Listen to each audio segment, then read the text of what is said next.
대표가 성남FC 후원금 사건과 관련해 오는 10일 검찰에 출석하기로 했습니다. 민주당은 하루 전인 9일 임시국회를 단독으로 소집했습니다. 자의소동을 벌였던 김만배 씨가 검찰에 출석했습니다. 한 일간지 부국장은 김 씨에게 9억 원을 요구해 6억 원을 받은 것으로 파악되는데 검찰은 대가성을 따져보고 있는 것으로 전해졌습니다. 닥터카 지연 논란을 낳은 신현영 의원이 헬로윈 참사 현장 재방문 때 운전직 공무원이 아닌 보건복지부 고위 공무원이 운전한 차를 탄 것으로 나타났습니다. 중국에서 코로나 음성을 받았던 중국발 입국자 8명 가운데 1명이 한국 도착 직후 확진됐습니다. 중국 검사기관의 신뢰도에 의문이 제기됐습니다. 삼성전자와 LG전자가 실적 쇼크를 기록했습니다. 특히 지난 4분기 삼성전자 영업이익은 4조 원대에 그쳤는데 8년여 만입니다. 세계 최대 IT 가전 박람회 CES가 개막했습니다. 버튼 하나로 요리부터 설거지까지 끝내는 가전혁명과 운전자와 감정을 나눌 수 있는 자동차가 눈길을 잡았습니다. 신차 출고가 크게 앞당겨지고 있습니다. 고금리로 계약 해지가 늘고 있는 건데 중고차 시세는 빠르게 떨어지고 있습니다.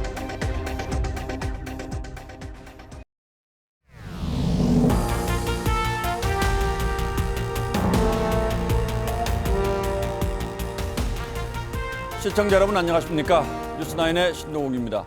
성남FC 후원금 의혹으로 검찰 소환 통보를 받은 민주당 이재명 대표가 다음 주 검찰에 출석하기로 했습니다. 정확히는 오는 10일 화요일 오전입니다. 그동안 여러 의혹들이 제기됐고 동시다발로 검찰의 수사가 진행 중이지만 이 대표가 직접 조사를 받는 건 이번이 처음입니다. 민주당은 즉각 임시국회 소집을 요구했습니다. 이 대표가 검찰에 나가기 첫날인 9일부터 임시회를 열겠다는 것이고 여당은 이재명 방탄국회라고 반발하고 있습니다. 오늘 첫 소식은 오현주 기자가 보도합니다. 이재명 대표가 검찰 소환에 당당하게 임하겠다고 공언한 지 11일 만에 출석 날짜를 확정했습니다. 오는 10일 화요일 오전 10시 30분에 수원지검 성남지청에 출석하러 이 대표는 당당하게 출석해 입장을 말하겠다고 했지만 민주당은 출석 날짜를 통보하자마자 소속 의원 169명 전원 명의로 1월 임시국회 소집 요구서를 단독 제출했습니다. 2번 이상의 본회의 긴급 현안 질문이 필요합니다. 대북 규탄 결의안도 국회를 열어야 처리가 가능합니다. 임시회는 제적 의원 4분의 1 이상의 요구만 있으면 소집할 수 있고 요구서가 제출되면 사흘 뒤부터 회기가 시작됩니다. 1월 임시국회가 이 대표 출석 바로 전날인 9일부터 30일 동안 이어지면서 검찰 조사 후 이 대표에 대한 구속영장이 청구되더라도 국회 동의를 얻어야 합니다. 야당은 이 대표를 구속하면 나라가 뒤집어질 것이라고 경고했고 구속시킬 게 아닌데 왜 방탄입니까? 제1야당의 당수를 구속시킨 전례가 없어요. 나라 뒤집어지죠. 여당은 빈틈없는 이재명 방탄용 임시회 소집이라고 맹비난했습니다. 국회를 범죄 피의자를 위한 방탄의 장으로 만들고 있습니다. 철면피도 이런 철면피들이 없습니다. TV조선 오현주입니다. 검찰 수사를 받던 중 자해를 해서 치료를 받아오던 김만배 씨도 오늘 검찰에 다시 불려나와 조사를 받았습니다. 검찰은 김 씨를 상대로 수천억 원대에 이르는 대장동 수익을 어디에 어떻게 썼는지 그리고 어디에 숨겨놓았는지 집중 추궁했습니다. 주원진 기자가 취재했습니다. 김만배 씨가 검찰청사로 들어섭니다. 지난달 14일 자해를 시도한 지 23일 만인데 기자들 질문엔 입을 열지 않았습니다. 기자들한테 돈 줬다는 얘기가 계속 나오고 있는데 그거 한 말씀만 해주시죠. 검찰은 조사에서 김 씨가 대장동 사업으로 챙긴 수익이 2,300억 원에 달하는 것으로 보고 이 돈을 언제 어디에 썼는지 등을 캐물은 것으로 전해집니다. 특히 이재명 민주당 대표 측 소유로 지목된 천화동인 1호의 배당금 428억 원에 주목하고 용처를 파악 중입니다. 김 씨 측은 이 대표 측에 이 돈을 건넨 의혹을 부인 중입니다. 제 건데 왜 그거는 제 건 천화동인 와는 제 거라고. 검찰은 또 김 씨가 측근 2명을 시켜 재산 275억 원을 차명 오피스텔과 대여금고 등에 숨긴 것으로 판단하고 구속영장 재청구 여부를 검토 중입니다. 앞서 김 씨는 들것에 들려 병원에 입원했지만 2시간 만에 걸어 나오는 모습이 TV조선 취재진에 포착돼 논란이 됐습니다. 혹시 건강 괜찮으십니까? 건강 괜찮으십니까? 몸 상태 지금 어떠십니까? 일각에서는 김 씨가 자해까지 시도한 만큼 안전을 위해 검찰이 신병 확보에 나설 수 있다는 관측이 나옵니다. TV조선 주원진입니다.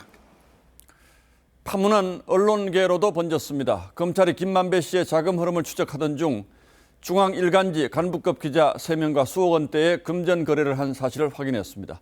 특히 한겨레신문 사회부장을 지낸 한 고위 간부는 아파트 분양 대금을 내야 한다며 김 씨에게 9억 원을 요구해서 6억 원을 받은 것으로 드러났습니다. 검찰은 이 과정에 대가성이 있었던 것으로 의심하고 있습니다. 한송원 기자가 취재했습니다. 법조팀장과 사회부장을 지낸 한겨레신문 부국장 A씨는 2019년 상반기 아파트 분양에 당첨됐습니다. 그런데 정부 규제로 대출이 막히자 친분이 있던 김만배 씨에게 분양금 마련이 어렵다며 9억 원을 요구한 것으로 전해졌습니다. 2019년은 김 씨가 대장동 사업으로 2,386억 원대 배당금을 받기 시작한 때인데 요구를 받은 김 씨는 남욱 변호사, 정영학 회계사와 각각 3억 원씩 객출해 9억 원을 마련해 주기로 했습니다.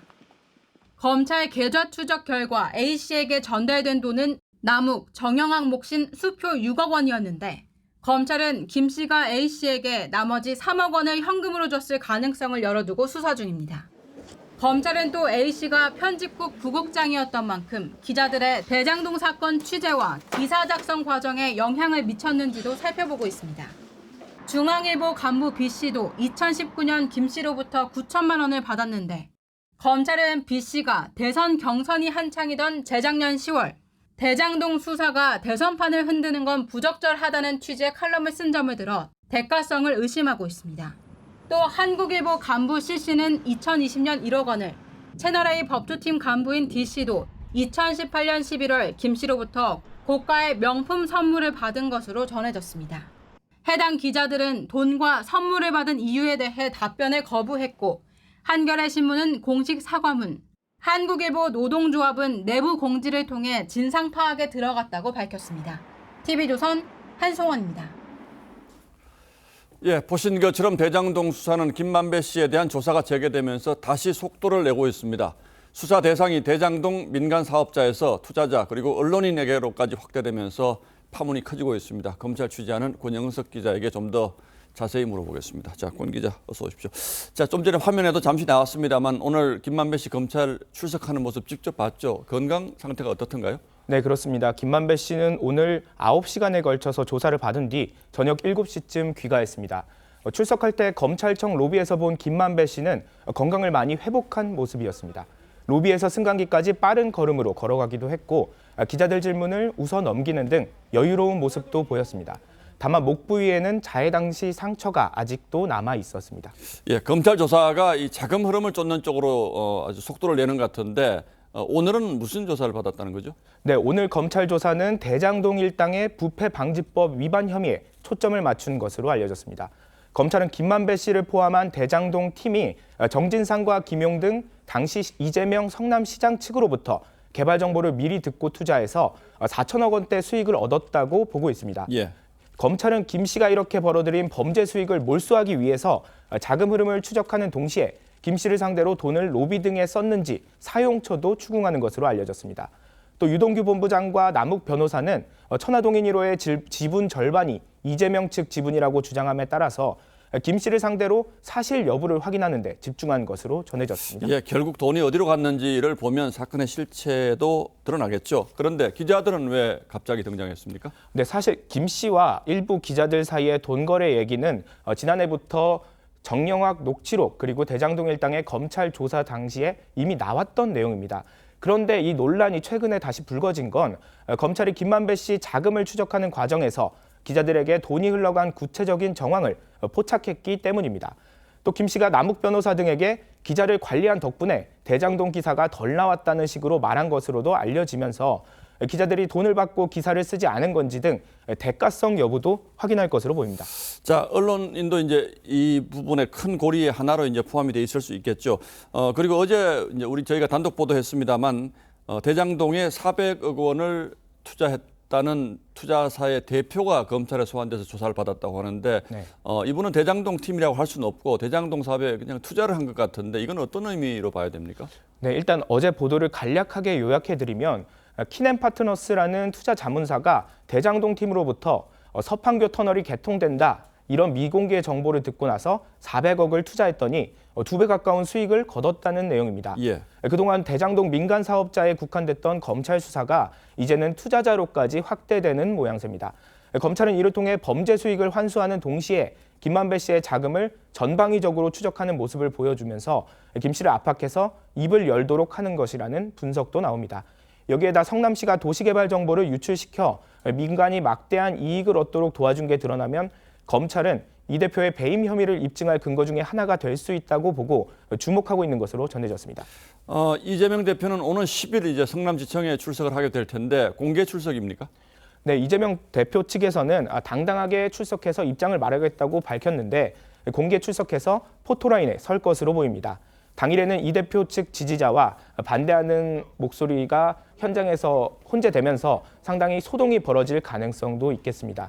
일단 이 대표가 자진 출석하는 만큼 검찰은 조사 이후에 이 대표를 불구속 기소할 가능성이 높긴 합니다.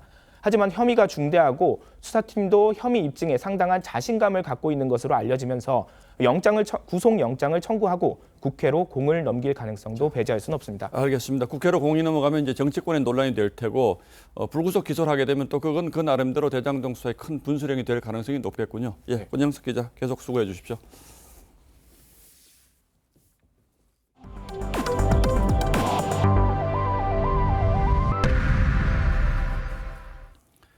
북한 무인기 파문은 오늘도 이어졌습니다. 북한 무인기가 서울의 비행 금지 구역을 넘어왔고 뒤늦게 용산 대통령실 촬영 가능성까지 거론되면서 논란이 커지자 윤석열 대통령이 정확한 사실관계를 파악하라고 지시했습니다. 군이 정말로 몰랐는지 알고도 숨겼는지 야당에서 먼저 문제 제기를 한 배경은 뭔지 감찰 결과에 따라서는 군 지휘부 문책 가능성도 있습니다. 보도에 황선영 기자입니다. 언론 보도에 혼란을 초래한 것에 대해 유감스럽게 생각합니다.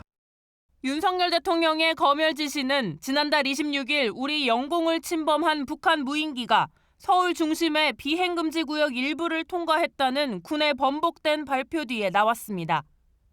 줄곧 북한 도발에 대한 압도적인 대응을 주문했지만 미사일 낙탄과 대응 공격기 추락에 이은 무인기 경로 오판까지 이딴 허점이 노출된 데 따른 겁니다. 지난 수년간 우리 군의 대비 태세와 훈련이 대단히 부족했음을 윤 대통령은 군 당국의 전비태세 검열 결과를 보고 종합적으로 검토할 방침인데 군 지휘부의 문책으로 이어질 수 있습니다. 대통령실 관계자는 무인기 대응 과정을 자세히 들여다보고 있다며 부실 대응의 원인을 규명한 뒤 인책 여부까지 판단할 거라고 설명했습니다. 민주당은 초대형 안보 참사라며 책임론을 부각시켰고 안보 참사를 거짓말로 덮으려고 했던 군 수뇌부에 대해서 응분의 책임을 내각과 대통령실을 전면 개편하고 국민의힘은 문재인 정부 때 무인기 침투를 37일간이나 몰랐다면서 비판할 자격이 없다고 했습니다. 2017년 6월에 37일간이나 우리나라를 휘젓고 다녔습니다. 제 얼굴에 침 뱉기입니다. TV조선 황선영입니다. 국민의힘 당권 경쟁이 당장은 나경원, 김기현, 안철수 3파전으로 압축되면서 나경원 전 의원이 가장 큰 변수로 떠올랐습니다. 그런데 어제 오늘 좀 미묘한 일이 벌어졌습니다.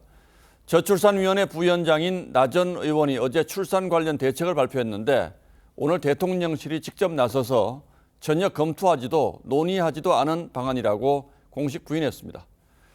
단순한 정책의 혼선이 아니라 당대표 선거와 관련한 미묘한 신경전이 느껴지는 대목이어서 취재기자에게 자세한 배경 설명을 부탁했습니다. 김정우 기자입니다. 대통령실 참모회의를 마친 오후 4시 안상훈 사회수석이 예정이 없던 브리핑에 나서 나경원 저출산위원회 부위원장의 전날 기자회견 내용을 반박했습니다. 자녀수에 따라 대출금을 탕감하거나 면제하는 정책 방향은 본인의 개인 의견일 뿐 정부의 정책과는 무관하고 나 부위원장은 신년 회견에서 자녀를 출산하면 주택 구입이나 전세 대출의 원금까지 일부 탕감하는 방안을 검토하겠다고 했는데 대통령실이 정면으로 부인한 겁니다. 오히려 윤석열 정부의 관련 정책 기조와는 상당한 차이가 있다는 것을 대통령실 관계자는 적절히 대응하라는 윤석열 대통령 지시까지 있었다고 설명했고 내부적으로는 부위원장 해촉까지 거론된 것으로 알려졌습니다.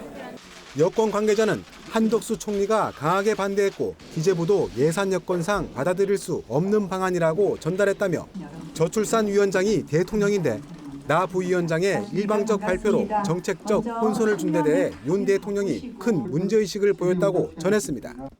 이번 일은 나 부위원장이 당권 도전을 염두에 두고 있는 것에 대한 대통령실의 메시지란 시각이 있습니다.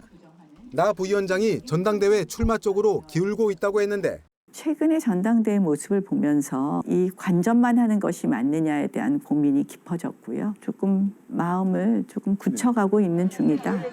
대통령실은 그동안 나 부위원장의 출마에 부정적이었던 것으로 알려졌습니다.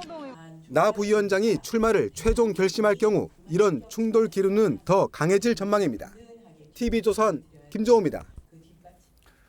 국회에서는 헬로윈 참사 국정조사 2차 청문회가 열렸습니다. 야당은 서울시로부터 유족 명단을 받은 적이 없다고 한 이상민 행안부 장관의 발언을 집요하게 물고 늘어지면서 사퇴를 요구했습니다.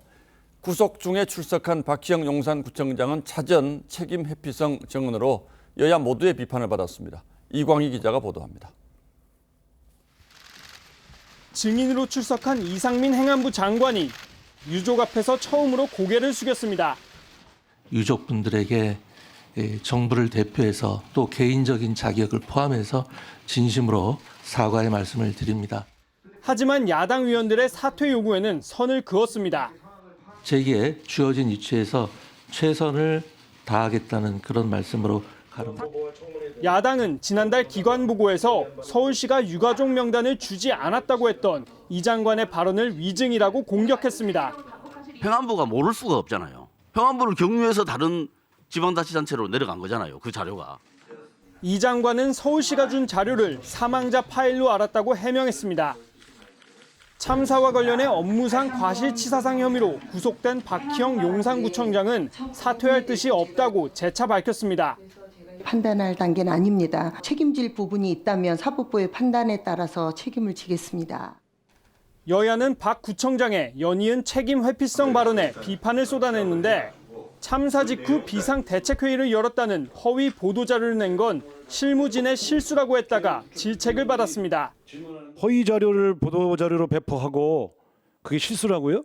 제가 한 거짓말은 아니지. 아니 책임자가 저런 말을 저렇게 어떻게 태어나게 할 수가 있어요? 유족들은 3차 청문회에 현장 목격자를 증인으로 채택해달라고 요구했지만 여야의 증인 협상은 진전이 없어 청문회 개최도 불투명한 상황입니다. TV조선 이광희입니다. 그리고 오늘 청문회에선 참사 현장에 긴급 출동하는 닥터카를 집 근처까지 불러서 남편과 함께 타고 갔던 신현영 의원 사건이 또 도마에 올랐습니다. 국립의료원은 재난의료지원팀이 아닌 신 의원에게 현장 출입증을 준 건 잘못된 일이라고 시인했고 여당은 신 의원이 장관 관용차를 타고 가면서 정작 복지부 차관이 상황실에 가지 못했다고 주장했습니다. 계속해서 최민식 기자가 보도하겠습니다. 청문회장에 나온 국립중앙의료원 차명일 응급의료실장은 민주당 신현영 의원이 재난의료지원팀도 아니고 참사 현장에서 출입증을 받은 건 잘못된 일이라고 했습니다.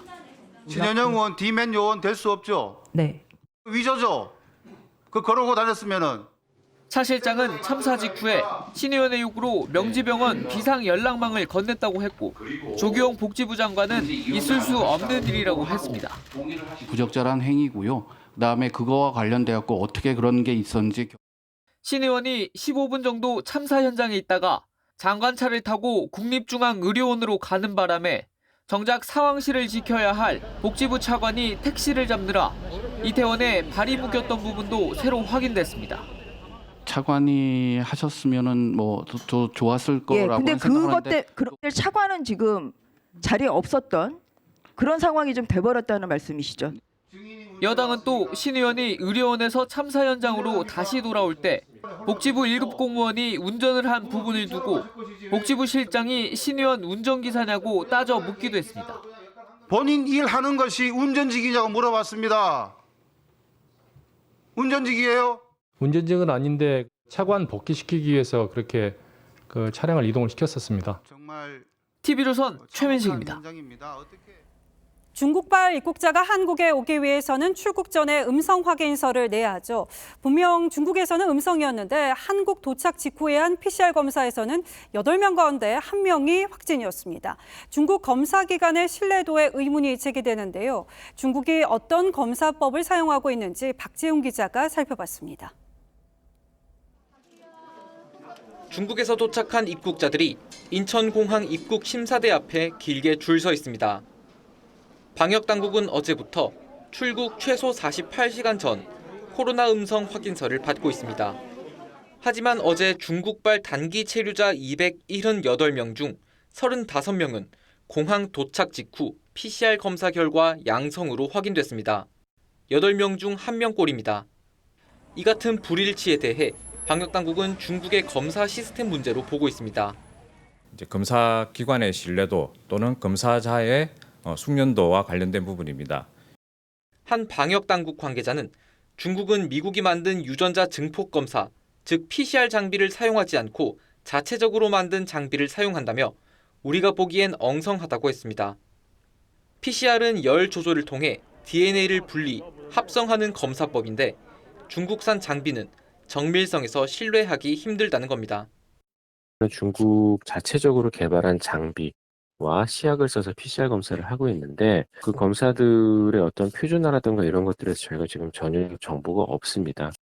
방역당국은 내일부터 중국인들의 우회 입국 경로인 홍콩과 마카오발 입국자에 대해서도 음성 확인서를 받습니다. TV조선 박재훈입니다.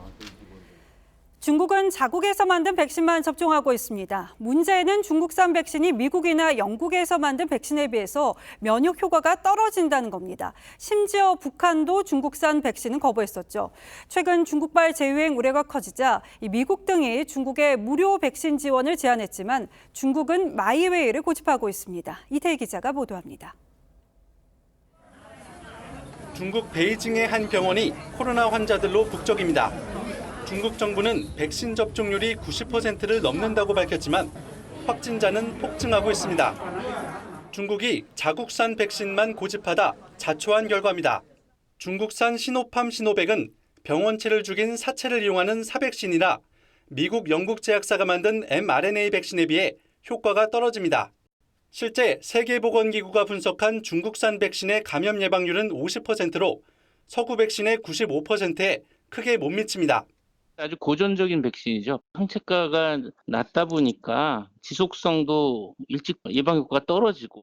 중국 내 코로나 상황 악화에 미국과 유럽연합이 최근 잇따라 무료 백신 지원을 제안했지만 has reached out to her Chinese counterparts to offer public health expertise as well as through variant adapted EU vaccine donations. 중국 정부는 거부했습니다.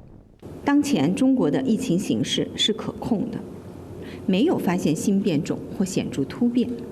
중국의 백신 중화주의가 세계를 재확산의 공포로 몰아넣고 있습니다. TV조선 이태희입니다. 중국은 코로나로 하루 5명 미만이 사망하고 있다고 발표하고 있습니다만 이걸 믿는 사람은 없을 겁니다. 지금 중국은 장래 대란에 화장 대란이 벌어지고 있습니다. 영국의 한 분석업체는 중국의 코로나 사망자 수가 하루 15,000명을 넘기고 있다고 예측하기도 했는데요. 보름 앞으로 다가온 춘제 기간에 21억 명 정도가 이동할 것이라는 예측이 나와서 의료 수준이 낮은 농촌에서는 상상을 불허할 의료 대란이 일어날 것이라는 우려가 나옵니다. 박상준 기자의 보도입니다. 장례식장을 구하지 못한 주민들이 야외에 천막을 치고 장사를 지냅니다. 장례식장 지하 주차장은 거대한 영안실로 변했습니다. 일부 지역에선 코로나 사망자의 매장을 막아 몸싸움이 벌어지기도 합니다.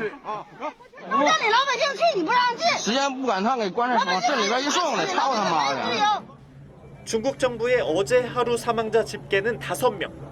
신규 환자는 이틀 연속 9,000명대였는데 세계보건기구 WHO도 이 통계를 믿지 못합니다.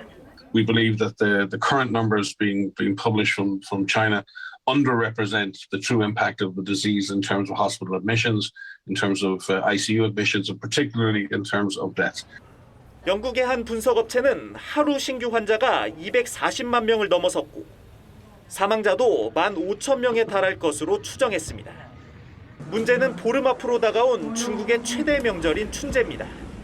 그동안 당국의 초강경 봉쇄 조치로 3년간 억눌렸던 시민들이 대이동할 것이란 전망이 나옵니다.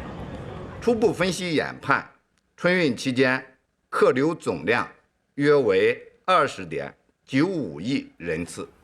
중국 당국은 춘제 기간을 코로나 최대 고비로 보고 바짝 긴장하고 있습니다. TV조선 박상준입니다. 5명의 목숨을 앗아간 방음터널 화재 당시 이 고속도로 관리업체가 늑장 대응한 정황이 포착됐습니다. 고속도로 관리업체는 CCTV를 통해서 실시간으로 모니터하고 있었지만 이 소방당국의 화재가 신고된 시점보다 5분 늦게 화재 파악을 한 건데요. 구자영 기자가 좀 더 설명드리겠습니다.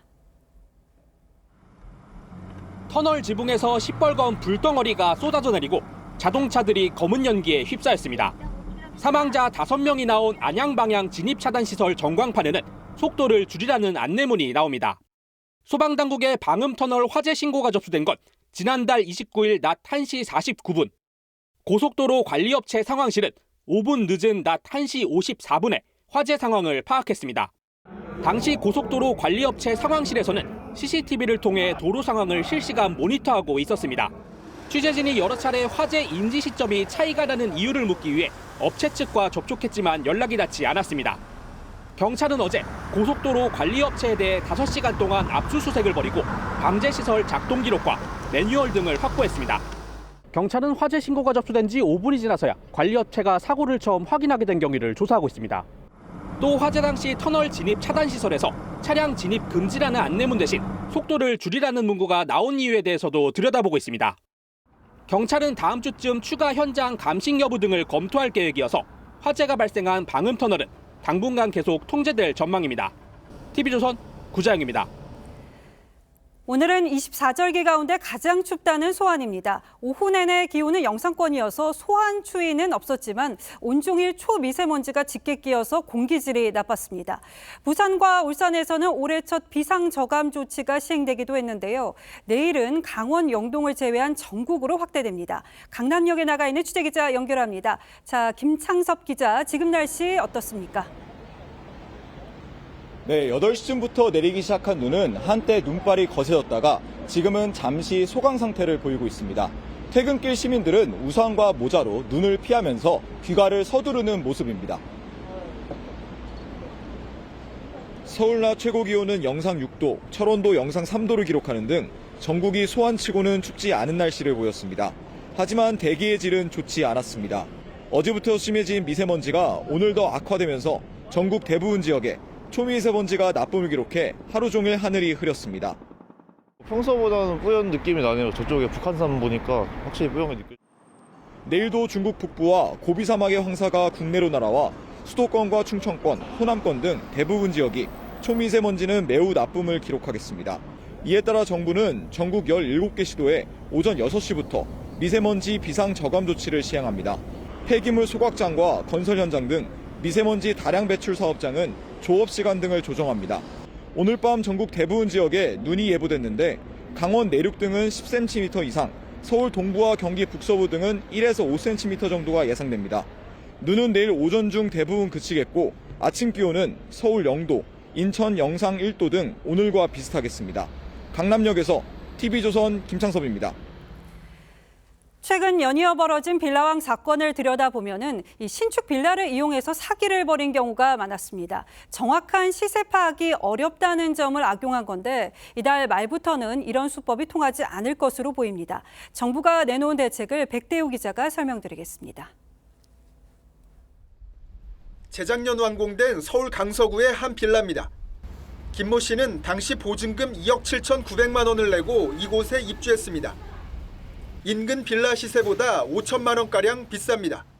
마음에 드는 집이 사실 있었는데 마지막으로 신축 하나 보여주겠다고 그 집을 가면은 이자를 지원을. 문제는 해당 빌라가 신축이었다는 점입니다.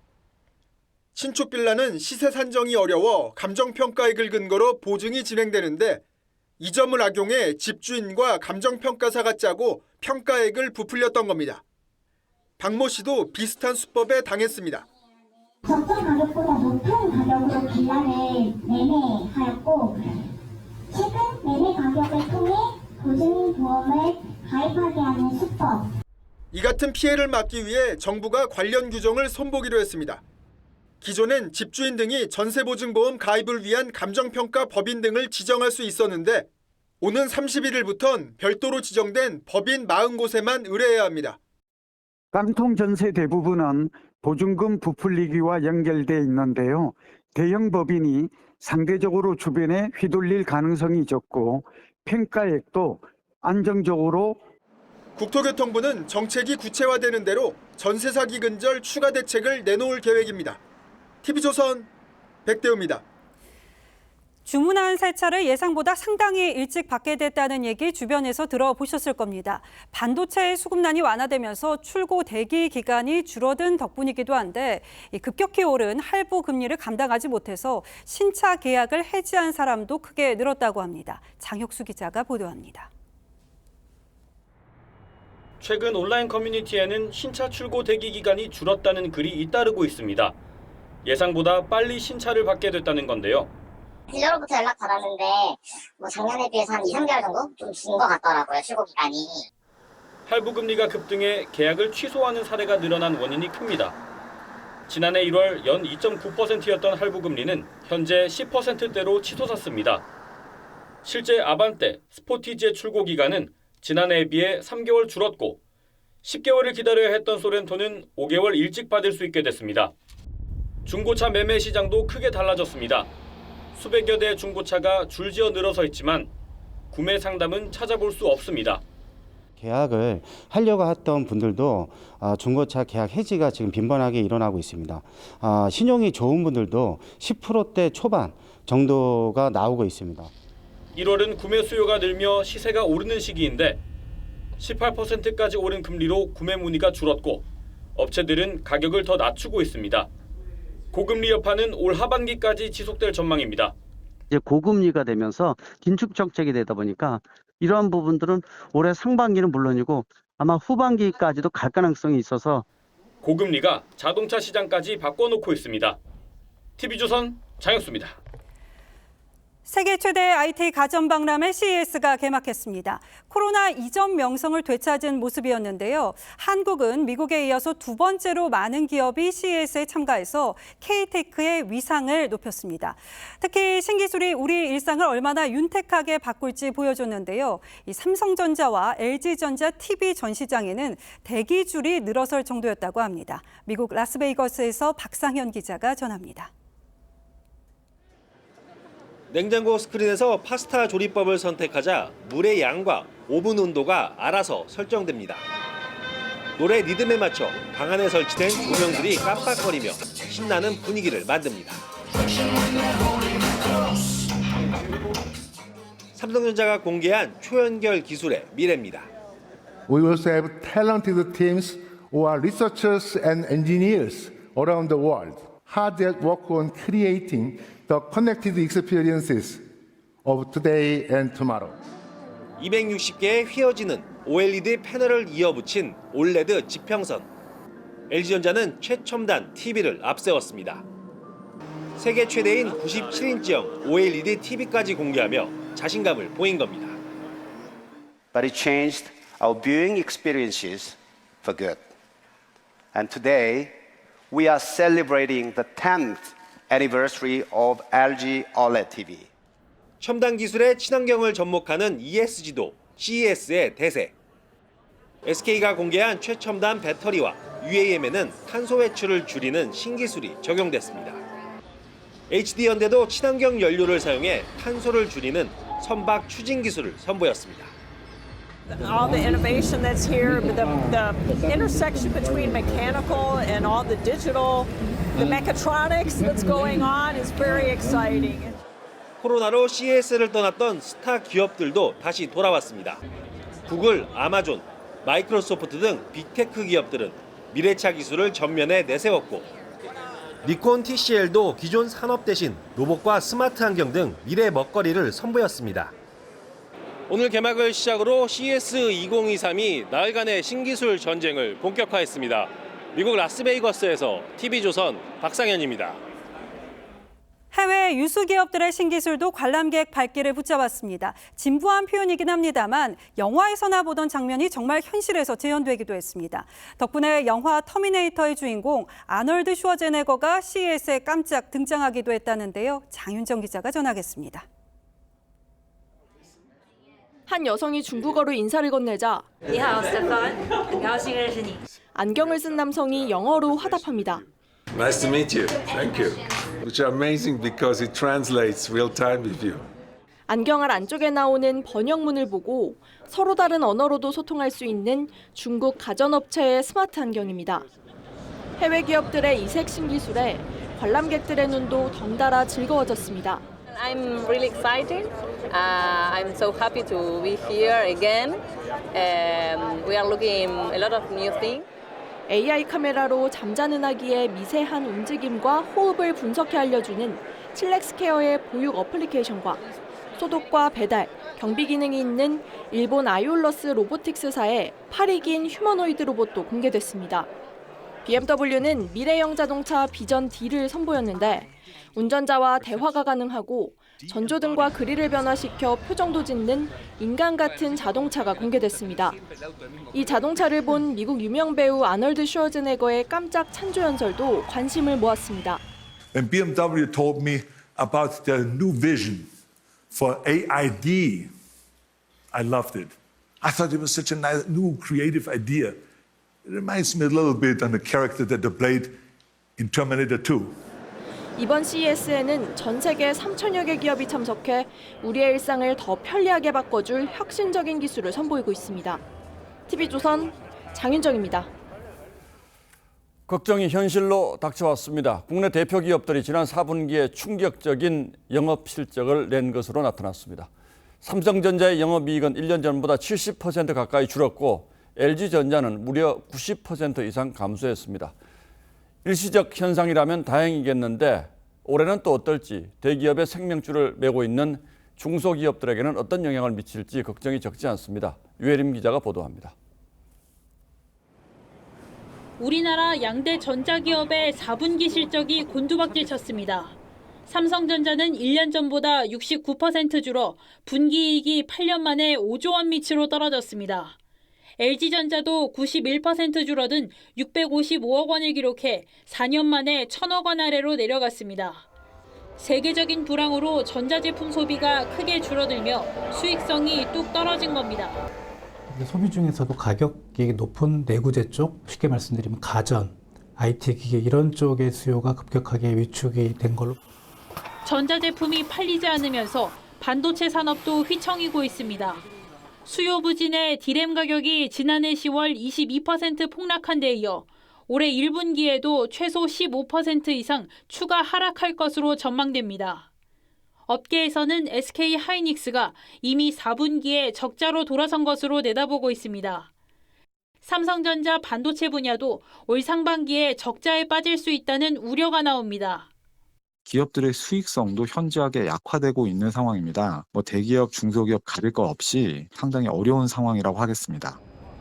수출 버팀목인 반도체까지 고전하면서 대기업마저 적자를 걱정하는 상황이 됐습니다. 혹독한 경기 한파로 우리 경제가 단기간 내에 활기를 되찾기는 쉽지 않아 보입니다. TV조선 유혜림입니다. 날씨가 아무리 추워도 공공기관은 실내 난방 온도를 17도 이하로 지켜야 합니다. 정부가 에너지를 절감한다며 세운 규정이죠. 그런데 일부 근무자들이 너무 추워서 일을 못하겠다면서 헌법 소원을 냈습니다. 에너지 절약과 건강권이 충돌하는 상황인데 어떻게 하는 게 현명한 일인지 따져보겠습니다. 자, 홍영 기자, 실내 온도가 17도면 상당히 춥지 않겠습니까? 네, 먼저 어제 오후 한 공공기관 사무실의 영상부터 보시죠. 예. 네, 직원이 패딩을 입은 채 키보드를 치고 있고 이 오후 3시인데 실내 온도가 16도입니다. 정부가 지난해 10월부터 이른바 에너지 다이어트 정책을 시행한 탓입니다. 예, 뭐 연신 핫팩을 주무르는 걸 보면 손도 시린 모양인데 이 정도로 일에 지장을 줄 정도면 살짝 온도를 올려도 되지 않을까요? 네, 그런데 17도를 넘어가면 바로 난방기가 꺼집니다. 예. 네, 예년에는 18도, 또 전기가 아닌 에너지원을 쓸 경우 20도였는데 17도까지 내린 건 처음입니다. 또 임산부나 장애인을 제외하곤 개인 난방기도 사용할 수 없는데요. 예. 위반하다가 적발되면 최대 300만 원의 과태료가 부과됩니다. 그런데 모든 공공기관이 다 그렇습니까? 모두 다는 아닙니다. 이 행정부 산하 천여 개 공공기관이 대상인데 대통령실이나 총리실, 국회와 법원 등은 빠져 있습니다. 그래서 이 공직사회 난방 계급제, 난방 카스트란 말도 등장했는데요. 지난 2017년 헌법기관을 실내 온도 제한에 포함하는 법안이 발의되기도 했는데 이 국회 상임위원회 문턱도 넘지 못하고 무산됐습니다. 삼권 분립에 위배된다는 게 이유였습니다. 국민 세금으로 난방하는 건 다 마찬가지인데 삼권 분립을 이럴 때서는 말인지 좀 갸우뚱해지긴 하네요. 네, 맞습니다. 일부 정부기관, 정부 출연 연구기관 연구자들은 이런 조치가 이 헌법이 보장하는 국민의 신체 불가침권, 이 건강권을 침해한다면서 헌법 소원을 제기했습니다. 이 아무리 공익을 위해서라고 해도 너무 과도하다는 겁니다. 실제로 세계보건기구는 이 건강을 위해서는 실내 온도가 최저 18도는 돼야 한다고 권장합니다. 심내혈관 질환, 또 심혈관 질환과 호흡기 질환 예방을 위해서 18도 정도의 실내 온도 유지를 요구하고 있습니다. 하지만 연세 드신 분들, 또 노약자들, 또 근육이 좀 적으신 분들에 있어서는 체온 발열하는 그런 작용이 조금 약하기 때문에 네, 전체 전력 소비량 가운데 공공기관이 차지하는 비중은 3% 정도인데요. 전문가들은 실제 절감 효과가 미미한 만큼 이 생산성 문제도 고려해야 한다고 지적합니다. 한두 시간도 아니고 장시간 그렇게 낮에 계속 그런 온도대에 있으면은 집중력이 많이 떨어지죠. 그게 결국은 생산성으로도 연결이 되는 거고 노동 생산성, 근로 생산성에 영향을 미치는 그런 온도 제한과 같은 정책들은 최소화하는 그런 방향이 필요하다고. 네, 이런 지적들이 나오자 윤석열 대통령은 오늘 난방온도 제한 조치를 탄력적으로 운영하라고 지시했습니다. 예, 뭐 우리가 지나친 에너지 과소비 국가라는 건 분명한데 요즘 같은 날씨에 17도는 그래도 너무 추울 것 같긴 하군요. 예, 홍영 기자 잘 들었습니다.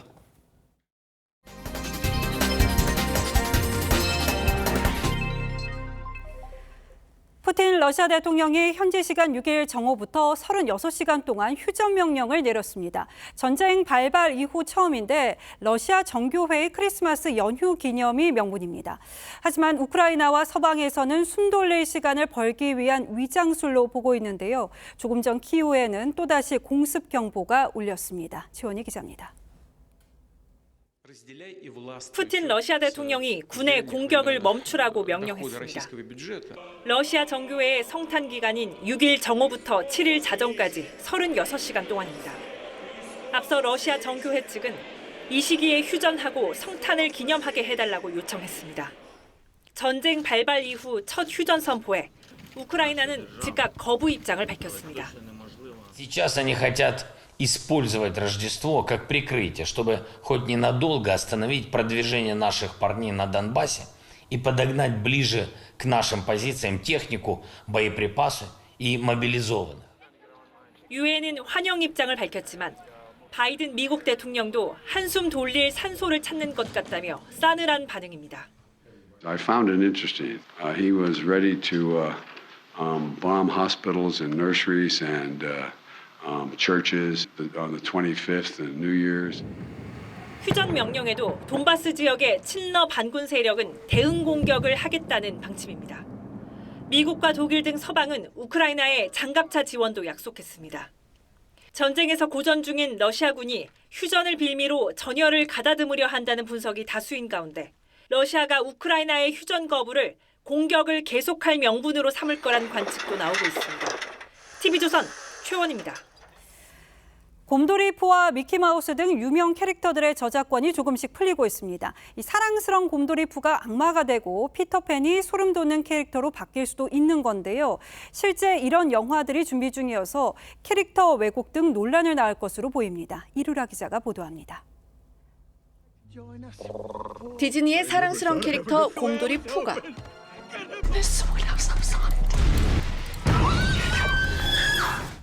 올 2월 공포 영화의 주인공으로 돌아옵니다. 지난해 초 곰돌이 푸의 저작권이 만료되면서 누구나 자유 창작이 가능해졌기 때문입니다. 미국의 저작권 보호 기간은 95년으로 1920년대 후반 작품들의 저작권이 슬슬 소멸되기 시작했습니다.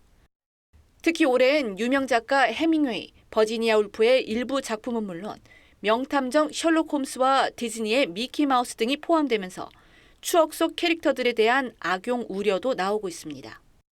국내의 경우 저작 인격권 규정에 따라 원본의 심각한 변형이나 왜곡은 제한됩니다.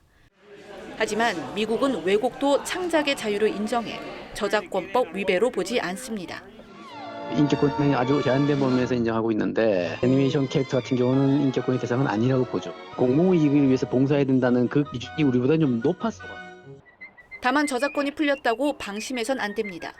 미키마우스의 경우도 작품 초기 흑백 캐릭터의 것만 소멸됐을 뿐 단계별 캐릭터에 대한 저작권은 살아있는 만큼 자유 창작에 대한 세심한 주의도 필요합니다. TV조선 이루랍니다. 배구 여제 김연경이 소속팀 흥국생명에 깊은 실망을 드러냈습니다. 감독을 갑작스럽게 경질한 구단을 작심 비판한 건데요. 흥국생명이 내놓은 황당한 해명도 갈등을 키웠습니다. 이다솜 기자입니다. 팬들은 선수들을 응원하고 지지합니다. 권순찬 감독의 갑작스러운 경질을 비판하는 배구 팬들로 인천 삼삼체육관이 가득 찼습니다. 이영수 감독 대행은 팀을 잘 추스려 보겠다고 했지만 아무 탈 없이 그냥 그대로 진행해가지고 올 시즌을 치르는 게 나을 것 같습니다. 승리로 경기를 마치자마자 사의를 표명했습니다. 지난 2일 흥국생명은 권순찬 감독과 김여일 단장을 동시에 경질했습니다.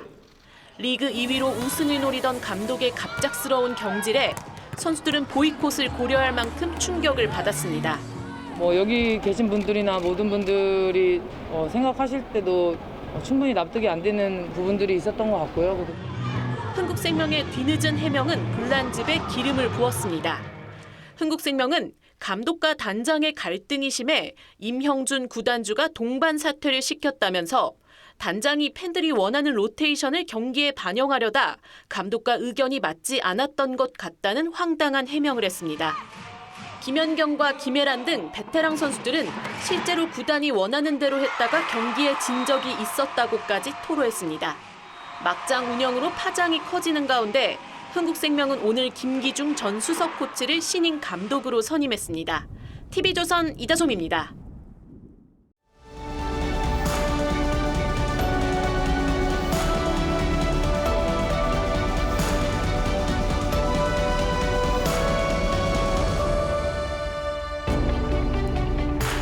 배만 나오면 사장이냐? 명배우 김승호가 말단 사원을 연기했던 옛날 영화 제목입니다. 배가 나온 그는 사장 김희갑보다 풍채가 좋아서 네가 사장이냐는 놀림을 받곤 하죠. 영화는 이런 내레이션으로 시작합니다. 우리네 조그만 나라처럼 사장님 많은 나라가 있을까요? 사장님들은 한결같이 불룩 배가 나왔습니다. 그 시절엔 넉넉한 뱃살이 부와 지위, 심지어 인품의 상징으로까지 통했습니다. 하지만 이제 튀어나온 배는 쓸모없는 지방 저장고일 뿐 아니라 온갖 뱃살병의 근원입니다. 새해가 오면 을의 금연과 함께 가장 많이들 하는 결심도 바로 이 뱃살빼기죠. 우리 문단사의 어떤 주당 시인으로 꼽히는 수주 변영로가 새해 술자리에 은으로 만든 금주패를 목에 걸고 나타났습니다. 패를 풀어서 술상에 올려놓더니 한 잔도 입에 대지 않았습니다. 그는 금주 단행론이라는 글까지 발표해 만천하에 맹세했지만 그 금주는 오래가지 못했습니다. 시인 박인환이 찾아와서 이런 으름장을 놓았던 겁니다. 술을 못 마시는 사람은 사람이 아니죠. 앞으로 선생이라고 부르지 않겠습니다. 새해 결심이 어긋나기 쉬운 것은 박인환 같은 회방꾼이 있어서만은 아닐 겁니다. 평소에 하기 어렵던 일이 해가 바뀌었다고 술술 풀릴 리 없으니까요. 지어 먹은 마음 사흘 못 간다는 작심삼일은 세계 공통입니다. 일본만 해도 새해 헛되이 잘못된 결심을 3일 승려라고 합니다. 승려가 되려고 출가했다가 엄한 불가의 수행을 견디지 못하고 사흘 만에 환속한다는 얘기죠. 새해를 맞은 게 엊그제 같은데 그새 한 주가 갑니다. 뱃살, 담배, 술 같은 것들과 헤어질 결심을 하신 분이 적지 않을 텐데 뜻대로 잘 되어가시는지요? 지난해 나온 조사를 보면 운동 결심이 가장 많았고 저축, 다이어트, 공부, 금연, 금주 순이었습니다. 그런데 작심 3일은 열에 한 명에 그쳤고 한 달이 그나마 제일 많았습니다. 이제는 작심 한 달로 말을 바꿔야 할 것 같습니다. 자, 이 화면도 보시죠. 한 남자가 계단을 오르다 맥없이 떨어집니다. 하지만 바닥에 놓인 트램플린을 딛고 다시 계단으로 뛰어오릅니다. 수없이 추락과 재기를 거듭하다 결국 계단 끝에 서게 되죠. 프랑스 행위 예술가의 공연인데 제목은 성공은 직선이 아니다입니다. 어디 새해 결심뿐이겠습니까? 주저앉고 쓰러지고 뒷걸음질 치면서 작심 365일 끝없이 다짐하고 도전하는 한 해가 되기를 기원해 봅니다. 1월 6일 앵커의 시선은 다시 하는 새해 결심이었습니다.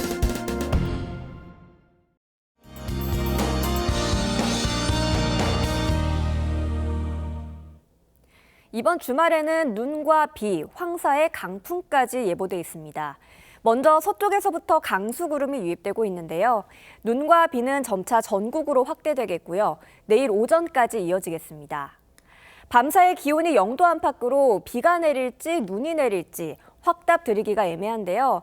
눈이 내릴 경우 중부 지역에 많은 양이 예상되고 있습니다.